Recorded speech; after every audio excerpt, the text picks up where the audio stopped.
What the Lord said unto me, that will I speak. He said, that's what I'm going to do. Whatever God says, that's what I'm going to say. Good, bad, or indifferent. That's what we have to learn when we hear God. You say what He says. That's it. Don't add on to it. That's it.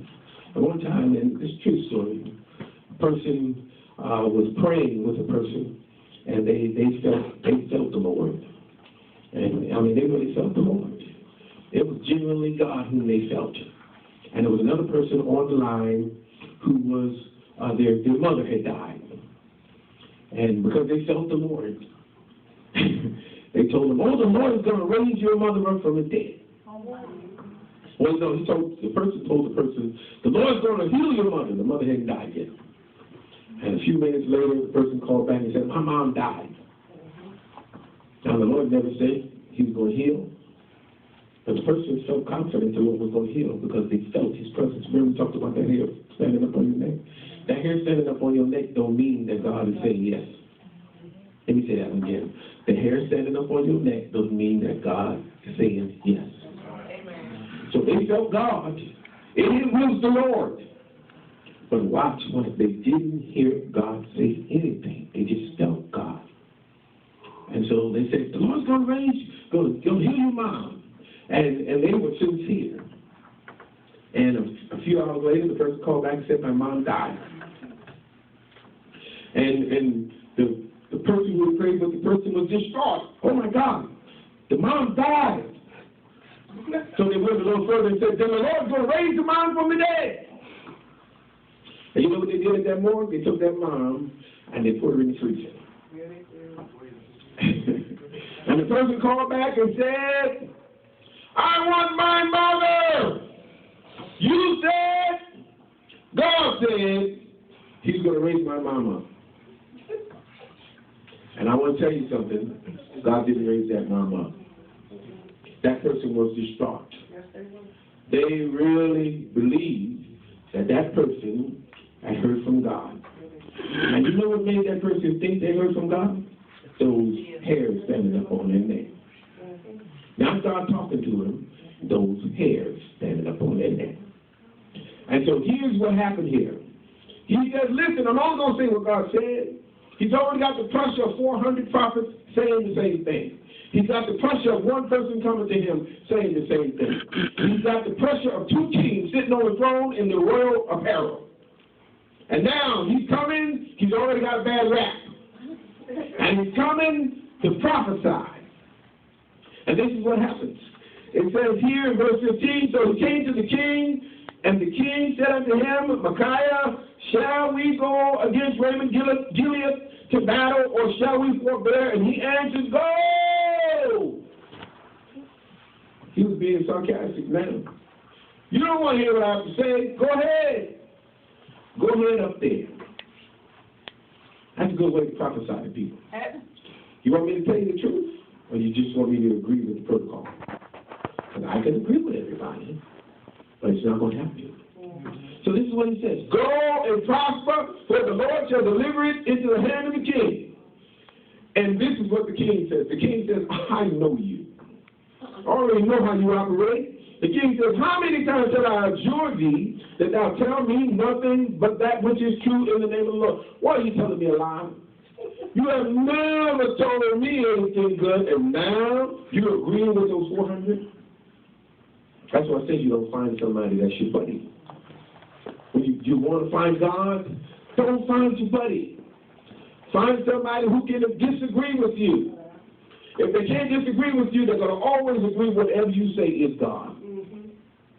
So here's the thing. This is what happens here. He says, listen, and he said, I saw all the sheep scattered upon the hills, as the sheep that have not a shepherd. And the Lord said, there was no master. He says, let them return every man to his house in peace. And the king of Israel said unto Jehoshaphat, did not I tell thee that he would prophesy no good concerning me, but evil? He just told this man, you're going to die, and everybody's going to be scattered. And he said, man, didn't I tell you this guy was going to do this? Now, why didn't he stop at the beginning? Because he knew this man was only going to tell him the truth. And if he was agreeing with those 400, there was something wrong with that. So this is what happens. I want you to get this picture now. And then he says in verse 19, and he said, hear thou therefore the word of the Lord. He said, since you didn't like that one, let me give you another one. Hear the word of the Lord. I saw the Lord sitting on his throne, and all the hosts of the heavens standing by him on his right and on his left hand. And the Lord said, who shall persuade Ahab that he may go up and fall at Ramoth Gilead? And one said of him this manner, another said of that manner. And therefore came a spirit and stood before the Lord and said, I will persuade him. And the Lord said unto him, wherewith? He said, I will go forth, and I will be a lying spirit in the mouth of all his prophets. And he said, thus shalt thou persuade him, and prevail also, go forth and do so. He said, God said, I know how to get you over there. I'll get all these folks to lie to you and make you think God is telling you to go up there. He told them the real story. Told them the real story. Why did I say all of that? I'm saying this to hear the voice of God.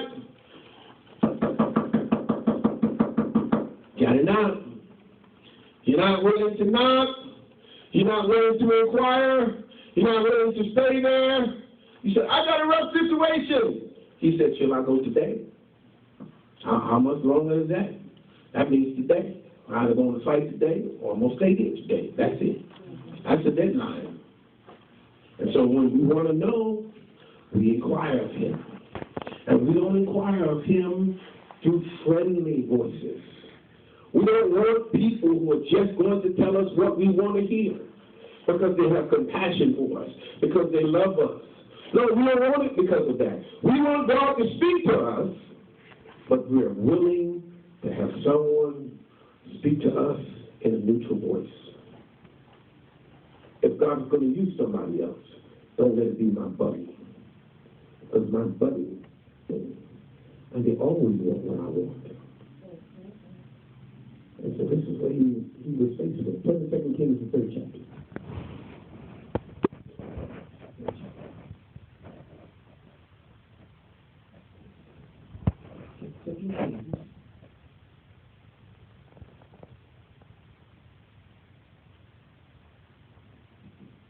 Verse number 11, we have to say amen. Well, let's go to verse 10. And the king of Israel said, alas, that the Lord hath called these 3 kings together to deliver them into the hand of Moab.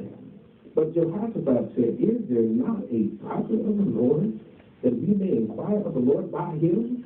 And the one king of Israel answered and said, there is Elisha. He said, son of Shaphat. He says, which poured water on the hands of Elijah. And Jehoshaphat said, the word of the Lord is with him. Man, what are you doing? I'm looking for somebody that knows how to get in contact with God. You got to know how to get in contact with God. That's what I'm looking for. I'm looking for somebody. Is there not a word from the Lord? Do you have to lean to your own understanding? Do you have to trust your own intellect? No, God knows how to talk to his people, but is only going to talk to those that are willing to knock, to seek, to ask, to keep on looking until they find him. Those who are not confident based on who they think they are in God, but the mere fact that I will do whatever it takes to find God. So Jehoshaphat, one thing you see already, he knew how to find someone who could get a hold of God. He didn't have to go to the same person all the time. He said, I need to find God. How am I going to do this? Because I am the place, the things that have, I need to find God. This is the one that we can find the word on him. I'm sure he was someone. Verse 1 says, Jehoshaphat said, the word of the Lord is with him. So the king of Israel and Jehoshaphat and the king of Judah went down to him. And Elijah said unto the king of Israel, what have I to do with thee? Get thee to the prophets of thy father and the prophets of thy mother. And the king of Israel said unto him, nay, for the Lord hath called these 3 kings together to deliver them into the hand of Moab. And Elisha said, as the Lord of hosts liveth, before whom I stand, surely, were it not that I regard the presence of Jehoshaphat, the king of Judah, I would not look towards thee, nor see thee. He said, God, bring me a minstrel. You got to know how to get in the presence of God.